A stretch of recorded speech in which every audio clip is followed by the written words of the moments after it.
What's going on, YouTubers? Tagupa Troopa coming back at you with another post-draft analysis.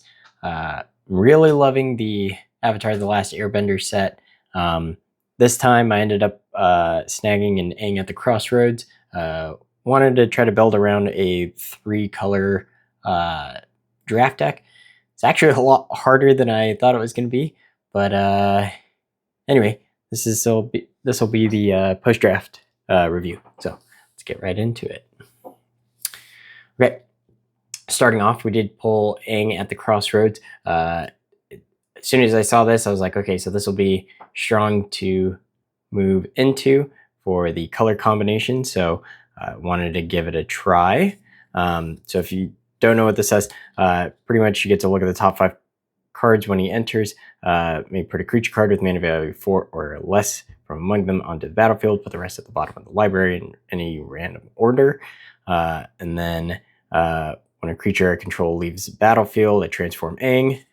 And then when it transforms, you get to Earthbend, and then all lands I control have vigilance.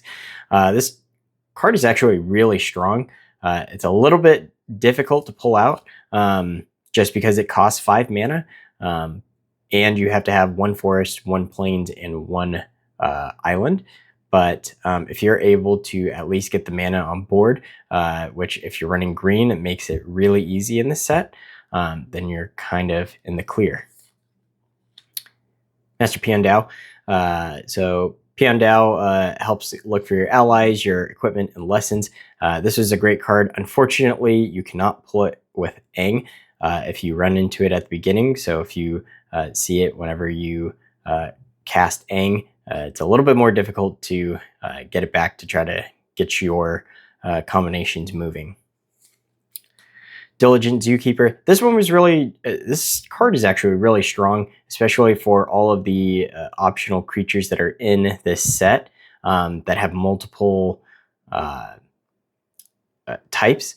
So would highly recommend, if you run into one of these, start looking for a lot of those dual creature types. We'll go over a few right now. One of them was Turtle Deck.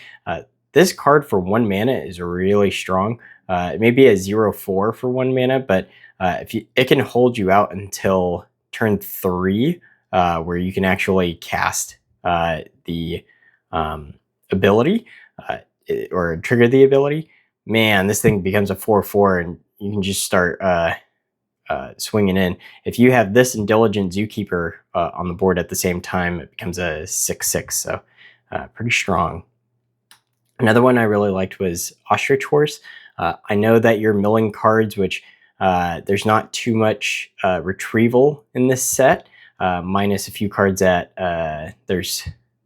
let's see if I can remember. I believe it's Zuko's Conviction was one that you can cast a creature from the graveyard or bring it back to your hand, but otherwise you're kind of milling out cards. But the nice thing about Ostrich Horse is it does get you your lands so that you're consistently hitting your land drops. I ended up snagging 2 of them. Iguana Parrot. This one's pretty strong for what it is, just because it's a 2/2 flyer with vigilance. So I mean, you're swinging in with it. If your opponent doesn't block it, it's staying up for blocks on the next turn. Badger Mole. Unfortunately, Badger Mole Cub, obviously, because it's a mythic, it's not as easy to get.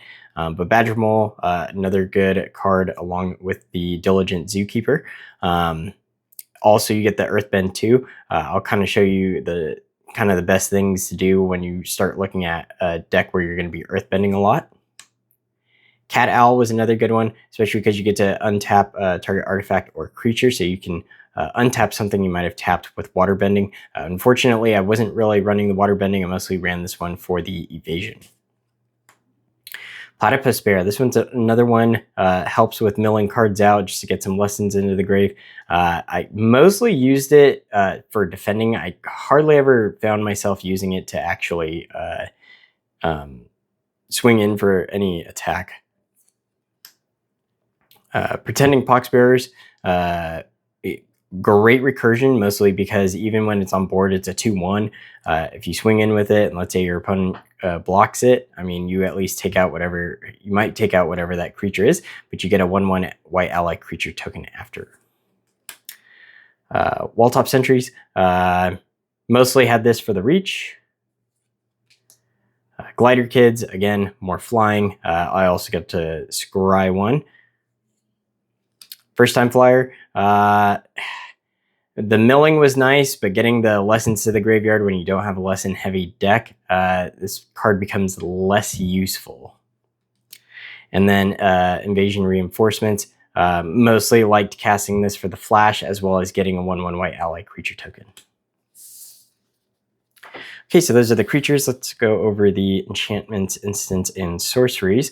So this is the first one that that I saw that I thought was quite interesting, the Earthbender Ascension. So you get to Earthbend 2, and then you get to search your library for basic land, put it onto the battlefield, tap, then shuffle. This was one of the best things in order to get the islands in this deck out. Because I only had 2 blue creatures, I wanted to only run 1 or 2 islands in the deck. But luckily, with cards like this, you were able to search it out really quickly and able to get it onto the field along with Ostrich Horse. The other great thing that really helped out was this landfall effect. So whenever a land you control enters, put a quest counter on this enchantment. When you do, if it has 4 or more quest counters on it, put a +1/+1 counter on target creature you control. It gains trample until end of turn. Great way to stack up some of your creatures and start building some heavy hitters. Kyoshi Battlefan. I think this is a very flexible card for this set. I would definitely say to run it, mostly because whenever you cast it, becomes a you create a 1/1 white ally creature token. I would say the nice thing about doing this is you can pretty much count this slot as a creature spell, and then you can keep equipping it to creatures you control to give it a +1/+0. Again, great flexible card. I would definitely recommend putting this into any of your draft decks. Razor Rings. My only gripe about this one, I love that it does 4 damage to target, but it's attacking or blocking creatures. So you have to kind of sneakily try to get your opponent into a combat where they'll want to attack, and you can deal the 4 damage, make it kind of difficult for your opponent to kind of read the math on board, which makes it nice. And then also, if you life gain equal to the excess damage. Barrels of Blasting Jelly. Love this card. Add 1 mana of any color. The only gripe that I had was one of my opponents used what was it, the Hama Bloodbending, and ended up stealing this out of my graveyard. And boy, was it not fun facing Barrels of Blasting Jelly on with an opponent that had mine on their side of the board. Bender's Waterskin. This was another great one just to get continuous mana. The worst thing is if you have this on turn 3 and you cast it, you kind of use up a whole turn of mana just to cast this one artifact. But when you have it on board, it keeps untapping during each player's untap step. So you can keep consistently having 1 mana of any color each turn. It'll quench ya.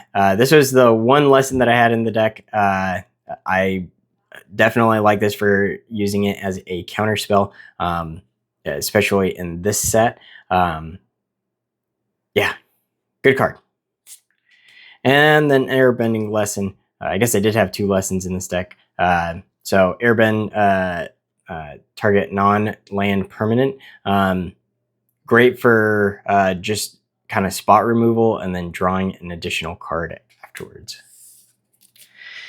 And then last but not least, to go over the land. So again, like I said, this is kind of my first time doing a 3-color deck. So I ended up having 3 what I would call non-basic lands, and then I believe, if I remember correct, I had 8 forests, 1 island, and 5 plains.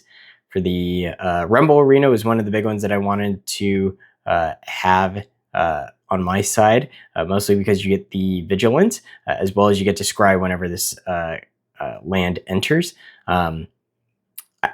I usually didn't worry too much about the mana that I needed to cast any creatures, so running Rumble Arena wasn't a bad idea.